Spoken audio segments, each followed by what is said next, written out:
Hi everyone, this is Sarah with your weekly card reading for the week beginning December 7th, 2020. We're going to start out today using the Art History Tarot for Past Lives deck, one of my favorite decks. It's an indie deck you can get on Etsy. I just love it. I love art history. I just love everything about it. It's kind of interesting. I think we have an interesting week ahead on just like a personal individual level here. The first card I got is the Seven of Wands, which is the Resolute card in this deck. And it has this gorgeous image, I don't know if you can see it without the glare, of David, who's just killed Goliath. I love the colors, I love the imagery, I love all of this. A lot of times, Seven of Wands is about like that last final struggle when you're like at the top of the mountain, you're there, you're like in the last battle, and you're just like fighting off your opponents. You're going to win, you're going to get there, but it's like that last struggle. And this card is kind of like takes it a little bit one further where like David's like praising God. He did it, he did it, he did it. And so I'm gonna say that this week, if there's something that we've been struggling with or something that we've been working on, whether it's like something people know about or whether it's like something personal inside us, this might be the week where we actually conquer it, where something actually happens, where we actually make that change. It also, it's not, we didn't get a card that's like the victory, here you are card. We got the card of like the last struggle before victory.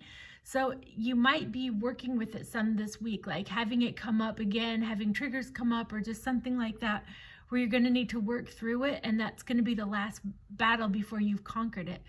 And so maybe it won't be super easy, but you've got this. If you look at the story of David and Goliath, David didn't necessarily get all beat up or anything. He just used his smarts, did what he needed to do, got it done.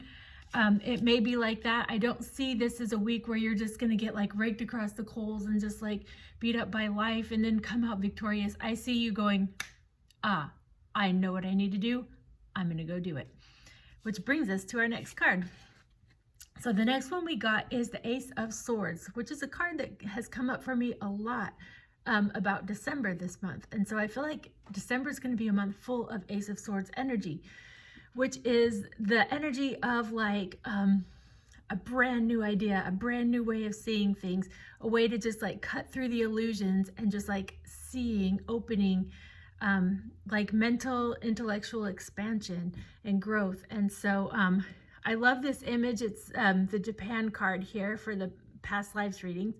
It just has a person and they're just like shooting an arrow. They're focused. They know what they're doing. They're just like going straight through it. And so I feel like what these two together are saying is that this week you might be facing some of your big opponents, like some of the Goliaths in your life, but you're going to have that moment of clarity where you're like, I know what to do. And you pick up the rock, you put it in the sling, and you get the job done. And so it might be a really empowering week that way, with also mixed with like having to face those difficult things, but you come out victorious. And I feel like this is going to maybe happen a lot in December, like step by step, you're going to just be like, oh, this is what I do, and then go do it. Oh, this is what I do for the next step, and then go do it. And so I feel like you're going to have a lot of mental clarity to kind of face those things. Okay, and so for the coaching card, so I guess I do 2 readings, those of you that are new here each week. I do a regular kind of predictive reading, like the forecast for the week, what that's going to be like. And then I do a coaching spread since I'm an energy healer. So this will be the reading about what you can heal this week, like what parts of your souls need addressing, like what can you work on to like improve your life this week. And for that, I used probably my other favorite deck is the Literary Witches Oracle deck, which I love. I'm also an author, so just like having tarot and authors and witchy stuff, like it's like everything I love in one deck. So it's so cool. So I actually drew 2 cards for this. A lot of times I just do one. I drew the Sylvia Plath card, the Dark, and I love Sylvia Plath. And this card is very dark and very interesting.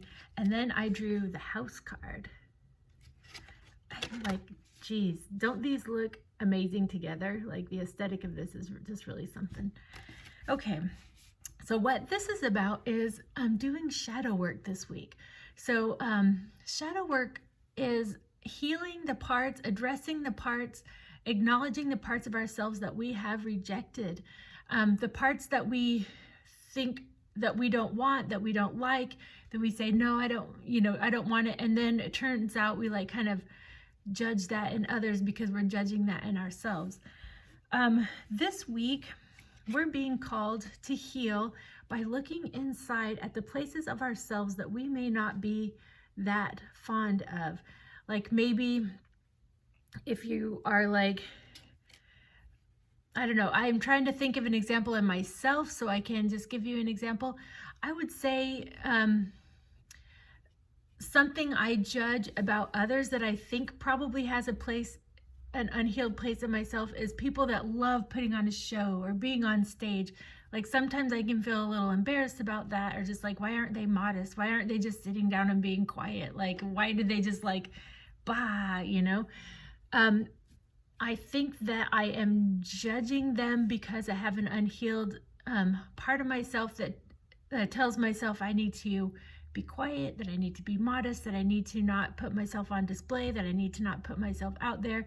I'll just embarrass myself. I'll just like humiliate myself or whatever. Obviously, that's an unhealed place in myself, obviously. And so this week, you're asked to kind of like look deep inside and see if there's places in yourself that you have rejected, that you think are unsavory, that you think are unlovable, that you think are unworthy, or things like that, and just kind of acknowledge them. Because like if we're judging them and we're rejecting them, we're literally judging and rejecting parts of ourselves, and we also project that judgment onto others, and we can't be whole until we like really look in our shadows and we really address them. There's a bunches of YouTube videos on how to do that. I'm not going to go into the whole thing right now because it'll be different for each person, but I suggest like looking up YouTube videos about shadow work and shadow healing, and learning to embrace those parts of yourself that you couldn't embrace. When I drew the Sylvia Plath card, the dark card, I was like, okay, I need a second card to be able to see in what way this means the dark.